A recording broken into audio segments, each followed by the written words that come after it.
বিসমিল্লাহির রহমানির রহিম। আমি আজ সমাধান করব SSC general math Dhaka board 2024-এর 9 নম্বর সৃজনশীল অঙ্কের 9 নম্বর সৃজনশীল অঙ্কটি হলো 1 নম্বর। একটি সমবাহু ত্রিভুজের প্রত্যেক বাহুর দৈর্ঘ্য 3 মিটার বাড়ালে ক্ষেত্রফল 27√3 বর্গমিটার বেড়ে যায়। 2 নম্বর। একটি লোহার পাইপের ভিতরের ও বাইরের ব্যাসার্ধ যথাক্রমে 4 সেন্টিমিটার ও 6 সেন্টিমিটার এবং পাইপের উচ্চতা 6 মিটার।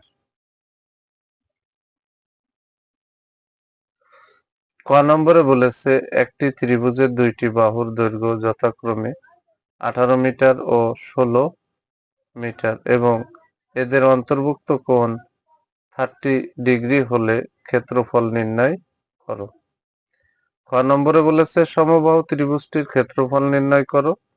গ নম্বরে বলেছে 1 ঘন সেন্টিমিটার লোহার ওজন 7.2 গ্রাম হলে পাইপের লোহার ওজন নির্ণয় কর।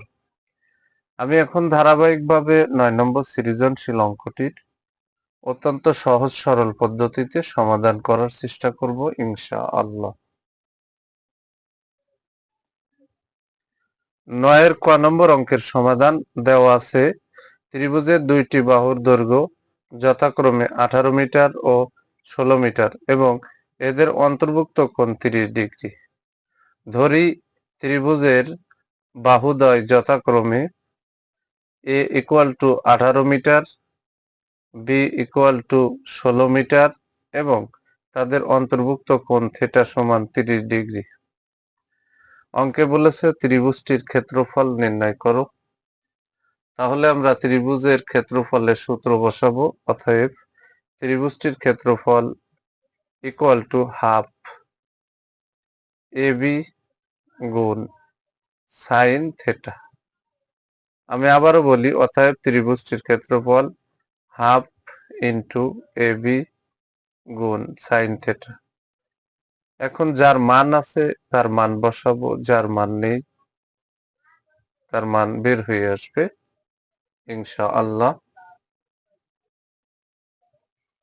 এখানে যে হাফ বসাই দিলাম গুণ এর মান আছে 18 মিটার, এই যে 18 মিটার বসালাম গুণ বির মান আছে 16 মিটার বসাই দিলাম গুণ এই যে সাইন বসাই দিলাম থিটার মান আছে 30 ডিগ্রি। যেহেতু ত্রিভুজটির ক্ষেত্রফল বের করছি তাহলে দুইটা মিটার গুণ হবে, তাই এখানে লিখে দিছি বর্গমিটার। এখন এই 2 18-র ভিতরে 9 বাদ যায়, তাহলে 9 দুগুণে 18। তাহলে এখানে ফাইনালি থাকলো এখানে 9 গুণ এই যে 16 আর সাইন 30 ডিগ্রির মান এই যে হাফ। 2 কিন্তু আবার 16-র ভিতরে যাচ্ছে 8 বার, তাহলে 16 কাটা এবং 2 কাটা, তাহলে এখানে 9 গুণ 8 গুণ 1 আছে, তাহলে 8 নং 72, 72 অক্ষে 72। তাহলে ত্রিভুজটির ক্ষেত্রফল 72 বর্গমিটার, এটাই হচ্ছে অ্যান্সার। ক নম্বর অঙ্কের সমাধান হলো 72 বর্গমিটার, আর 72 বর্গমিটার হলো ত্রিভুজটির ক্ষেত্রফল। এই অঙ্কের সমাধান করতে হলে এই যে সূত্র দিয়ে আছে হাফ ইন্টু এবি গুণ সাইন থিটা, এই সূত্রটা অবশ্যই মুখস্থ রাখতে হবে। এবার আমি খ নম্বর অঙ্কের সমাধান করব। খ নম্বর অঙ্কে বলেছে খ নম্বর অঙ্কে বলেছে সমবাহু ত্রিভুজের প্রত্যেক বাহুর দৈর্ঘ্য 3 মিটার বাড়ালে ক্ষেত্রফল 27√3 বর্গমিটার বেড়ে যায়। তাহলে এখন আমরা সমাধান করব। ধরি সমবাহু ত্রিভুজের প্রত্যেক বাহুর দৈর্ঘ্য বৃদ্ধির আগে বাহুর দৈর্ঘ্য হচ্ছে এ মিটার। তাহলে সমবাহু ত্রিভুজের ক্ষেত্রফল ইকুয়াল টু √3/4 এ স্কয়ার বর্গমিটার। অঙ্কটি অত্যন্ত গুরুত্বপূর্ণ, ভেরি ভেরি ইম্পর্টেন্ট। অঙ্কটি খুব গুরুত্বপূর্ণ, ভেরি ভেরি ইম্পর্টেন্ট অঙ্ক। এবার আমরা হচ্ছে বৃদ্ধির আগের ক্ষেত্রফল পেয়ে গেলাম √3/4 এ স্কয়ার বর্গমিটার। এবার প্রত্যেক বাহুর দৈর্ঘ্য 3 মিটার বাড়ালে প্রত্যেক বাহুর দৈর্ঘ্য হবে a+3 মিটার। তাহলে সমবাহু ত্রিভুজের ক্ষেত্রফল √3/4 a+3 হোল স্কয়ার, মিটারে মিটারে গুণ করলে বর্গমিটার, এই যে বর্গমিটার। এটা হচ্ছে বৃদ্ধির পরের ক্ষেত্রফল আর এটা হচ্ছে বৃদ্ধির আগের ক্ষেত্রফল। এটা থেকে এটা মাইনাস করলে যতটুক বাড়বে সেটা হচ্ছে 27√3 বর্গমিটার। তাহলে আমরা শর্ত মতে দিয়ে লিখে দেব এখানে, শর্ত মতে √3/4 a+3 whole square minus √3/4 a square equal to 27√3। এটা থেকে এটা বাদ দিলে বৃদ্ধির যে অংশ সেটা পাবো, আর বৃদ্ধির অংশ সমান এই যে 27√3, এটাও বৃদ্ধির অংশ, এত বেড়ে যায়। তাহলে এটা থেকে এটা বাদ দিলে বৃদ্ধির অংশ এত বর্গমিটার। তাহলে এই অংশ সমান এই অংশ হয়ে গেল। এখন আমরা √3/4 এখানে বা দিয়ে কমন নিয়ে নেব। তাহলে সেকেন্ড ব্র্যাকেট দিয়ে a+3 হোল স্কয়ার এই যে ভিতরে দিয়ে দিলাম। এখান থেকে যখন √3/4 কমন নিয়ে নিছি তাহলে এখানে মাইনাস, আর কমনের নেওয়া অংশের আগে আছে প্লাস, প্লাসে মাইনাসে মাইনাস, এই যে a স্কয়ার বসাই দিলাম, সেকেন্ড ব্র্যাকেট ইকুয়াল টু 27√3 এই যে বসাই দিলাম। এখন √3/4 এই অংশের সাথে গুণ আকারে আছে, সমানের ডানি গেলে হবে ভাগ। তাহলে আমরা ভিতরে সূত্র আগে বসাই, a+3 তার উপরে হোল স্কয়ার আছে, তাহলে a কে a ধরবো, 3 কে b ধরবো। তাহলে a+b হোল স্কয়ার বর্গ নির্ণয়ের সূত্র হচ্ছে, বা দিয়ে লিখছি a square plus 2ab plus b square, আর এই যে মাইনাস a স্কয়ারে বসাই দিলাম, ইকুয়াল টু এই যে 27√3 বসাই দিলাম। তাহলে এখানে √3/4 এখানে গুণ আকারে আছে, সমানের ডানি গেলে এখানে কিন্তু ভাগ হবে। তাহলে ভাগের স্থানে আমি গুণ দিয়ে এই ভগ্ন অংশটারে উল্টোই দিছি। তাহলে বাম পাশে ছিল √3/4, যখন আমি ভাগের স্থানে গুণ দিছি তখন 4/√3। তাহলে √3 কেটে যায়, √3 আর √3 কেটে যায়, থাকে 27 গুণ 4। আর এখানে বাম পাশের অংশে a স্কয়ার আর a স্কয়ার কেটে যায়, তাহলে 3 দুগুণে হচ্ছে 6, a কর্তি a, আর 3 উপর স্কয়ার মানে 3 3 9 ইকুয়াল টু 27 গুণ 4 গুণ করলে হবে 108। তাহলে আমরা পেয়ে গেলাম, বা 6a প্লাস 9 ইকুয়াল টু 108। এখন এই 6a কে বাম পাশে রাখবো আর প্লাস 9 কে ডানে গেলে -9 হয়ে যাবে, এটা পরবর্তী লাইনে লিখতে হবে। এই যে বা দিয়ে লিখলাম 6a ইকুয়াল টু 108, বাম পাশে +9 ছিল, ডানি যে -9 হয়ে গেছে। তাহলে 108 এর থেকে যদি 9 মাইনাস করি থাকে হচ্ছে 99। তাহলে বা 6a ইকুয়াল টু 99।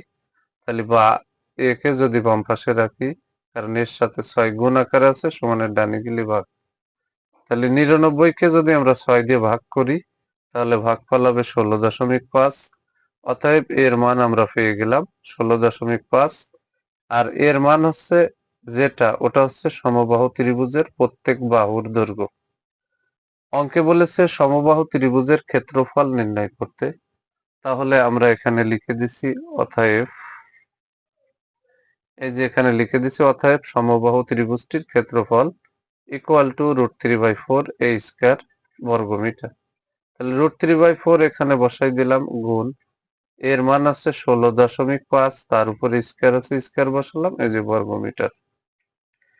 এখন এখানে আমি ডাইরেক্ট অ্যান্সার বের করছি ক্যালকুলেটরের মাধ্যম দিয়ে, আমি একটু দেখাই নিয়ে আসি। এখানে 16.5 তার উপরে স্কয়ার আছে, তার মানে 16.5 এর উপরে স্কয়ার থাকা মানেই এর ব্র্যাকেটের ভিতরে 16.5 দুইবার এবং গুণ আকারে আছে। তাহলে আমি কিন্তু এখানে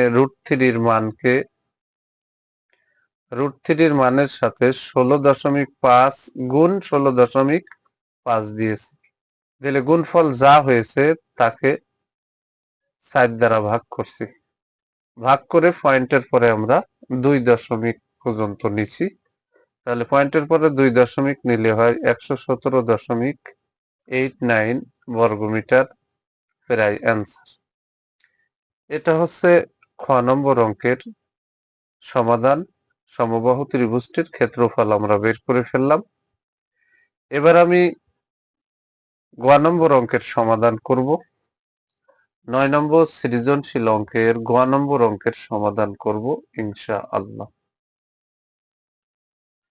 গ নম্বর অঙ্কের সমাধান দেওয়া আছে পাইপের বাইরের ব্যাসার্ধ আর সমান 6 সেন্টিমিটার ও পাইপের ভিতরের ব্যাসার্ধ ছোট হাতের আর সমান 4 সেন্টিমিটার। এখানে একটা বড় হাতের, কারণ একই অঙ্কের ভিতরে পাইপের বাইরের ব্যাসার্ধ যদি ছোট হাতের আর দিই আর বড় হাতের আর দিই এবং ভিতরের ব্যাসার্ধ যদি বড় হাতের আর দিই, তাহলে একটার সাথে একটা একাকার হয়ে যাবে।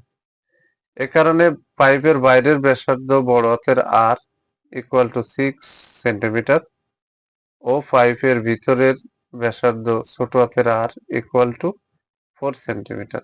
এখানে অবশ্যই ছোট হাতের আর যদি ব্যবহার করি তাহলে R1 R2 এভাবেও ব্যবহার করা যায়।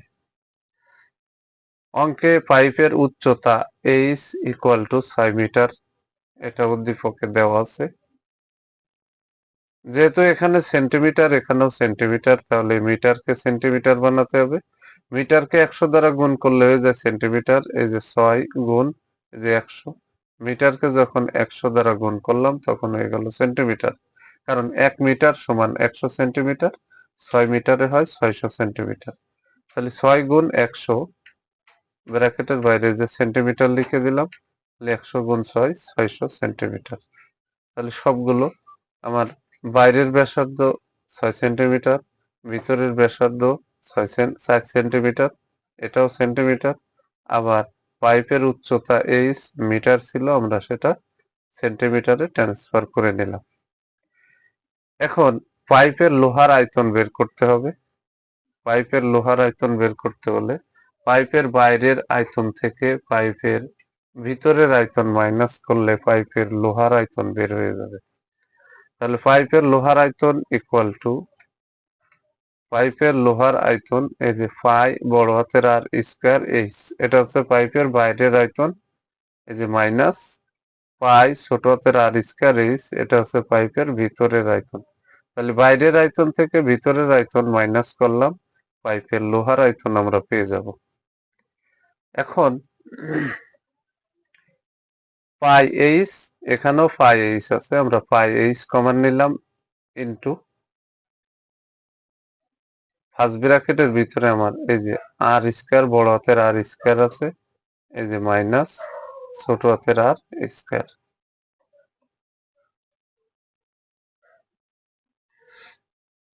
তাহলে পাই এইচ ইনটু ফার্স্ট ব্র্যাকেট আর স্কয়ার মাইনাস ছোট হাতের আর স্কয়ার, এখানে সমান দিয়ে এই যে পাই এইচ বসাই দিলাম।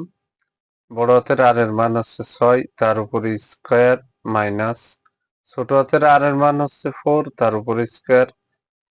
যেহেতু আয়তন তাহলে ঘন সেন্টিমিটার হবে। এখানে এই যে পাই এইচ আমি বসাই দিলাম, 6 এর পরে স্কয়ার মানে 6 গুণ 6 6 36, আর এই যে মাইনাস 4 এর পরে স্কয়ার মানে 4 4 16, এই যে ঘন সেন্টিমিটার। এবার এখানে পাই এর মান হচ্ছে 3.1416 গুণ এইচ এর মান হচ্ছে 600 গুণ 36 থেকে 16 ফেললেই থাকে হচ্ছে 20 ঘন সেন্টিমিটার। তাহলে এতগুলো গুণ করলে হবে আমার সম্পূর্ণটা 37,699.2 ঘন সেন্টিমিটার। তাহলে পাইপের লোহার আয়তন হচ্ছে 37,699.2 ঘন সেন্টিমিটার। অঙ্কে কিন্তু এখানে বলেছে 1 ঘন সেন্টিমিটার লোহার ওজন 7.2 গ্রাম। তাহলে এত ঘন সেন্টিমিটার লোহার ওজন কত? তাহলে এই এত ঘন সেন্টিমিটারকে 7.2 দ্বারা যদি গুণ করি তাহলে পাইপের লোহার ওজন কত গ্রাম সেটা বেরোয় যাবে। আর গ্রামকে যদি আমরা 1000 দ্বারা ভাগ করি তাহলে কিলোগ্রাম বা কেজিতে ট্রান্সফার হয়ে যাবে। তাহলে আমি এখানে কিন্তু অতএব দিয়ে লিখে দিছি, এই যে পাশে অতএব দিয়ে লিখে দিছি, অতএব 5 এর লোহার ওজন ইকুয়াল টু 37,699.2 গুণ 1 ঘন সেন্টিমিটার লোহার ওজন 7.2। তাহলে এটা 1 ঘন সেন্টিমিটার লোহার ওজন দ্বারা টোটাল লোহার আয়তনকে আমরা গুণ করে দিছি, দিলি পাইপের লোহার ওজন বেরোয় গেল। পাইপের লোহার ওজন এই যে বেরোয় গেল 271,434.24 গ্রাম। তাহলে এই গ্রামকে আমরা আবার এখানে কিন্তু 1000 দ্বারা ভাগ করছি। তাহলে গ্রামকে 1000 দ্বারা ভাগ করলে হয়ে যায় কিলোগ্রাম বা কেজি। এখানে কেজিও দেওয়া যাবে, কিলোগ্রামও দেওয়া যাবে, আমি এখানে কিলোগ্রাম দিছি। তাহলে এখানে এই অংশটারে যদি 1000 দ্বারা ভাগ করি আমার হয়েছে 271.43। আরো অনেকগুলো সংখ্যা ছিল, পয়েন্টের পরে আমি 2 দশমিক নিছি, 43 দিয়ে দিছি, এত কিলোগ্রাম প্রায় অ্যান্সার। যদি আমার এই ভিডিওটি আপনাদের ভালো লাগে অবশ্যই লাইক, কমেন্ট এবং শেয়ার করবেন। প্রতিদিন নবম ও দশম শ্রেণীর জেনারেল ম্যাথ এই সাবজেক্ট থেকে গুরুত্বপূর্ণ অঙ্কের ভিডিও পেতে আমার ইউটিউব চ্যানেল টিচিং হোম 90 কে সাবস্ক্রাইব করে পাশে থাকবেন, যাতে আমি ভিডিও ছাড়ার সাথে সাথে ভিডিওর নোটিফিকেশনটি আপনার কাছে চলে যায়। যারা আমার এই ভিডিওটি ইউটিউব থেকে দেখবেন তারা ইউটিউব চ্যানেলকে সাবস্ক্রাইব করে পাশে থাকবেন। যারা আমার এই সেম ভিডিওটি ফেসবুক থেকে দেখবেন তারা অবশ্যই আমার ফেসবুক প্রোফাইলে ফলো দিয়ে রাখবেন, যাতে আমি ভিডিও ছাড়ার সাথে সাথে ভিডিওর নোটিফিকেশনটি আপনাদের কাছে চলে যায়। সকলের কাছে আমার বিনীত অনুরোধ, যাদের সামনে আমার এই ভিডিওটি যাবে তারা অবশ্যই ভিডিওটি সুন্দরভাবে দেখে ভিডিওতে লাইক, কমেন্ট এবং শেয়ার করবেন, যাতে আপনাদের এই লাইক, কমেন্ট এবং শেয়ার করার কারণে আমি পরবর্তীতে অনুপ্রাণিত হয়ে আরো সুন্দর সুন্দর গণিত ভিডিও আমার ইউটিউব চ্যানেল টিচিং হোম 90 তেও আপলোড করতে পারি এবং ফেসবুক প্রোফাইলে বা ফেসবুকেও আমি সুন্দর সুন্দর গণিত ভিডিও আপলোড করতে পারি। যারা আমার ভিডিওটি ফেসবুক থেকে দেখবেন তারা যদি আমাকে স্টার পাঠিয়ে সহযোগিতা করতে চান তাহলে আমাকে স্টার দিয়ে সহযোগিতা করতে পারবেন। সবাইকে জানাই আমার অন্তরের অন্তরস্থল থেকে সালাম। আসসালামু আলাইকুম ওয়া রাহমাতুল্লাহি ওয়া বারাকাতুহু।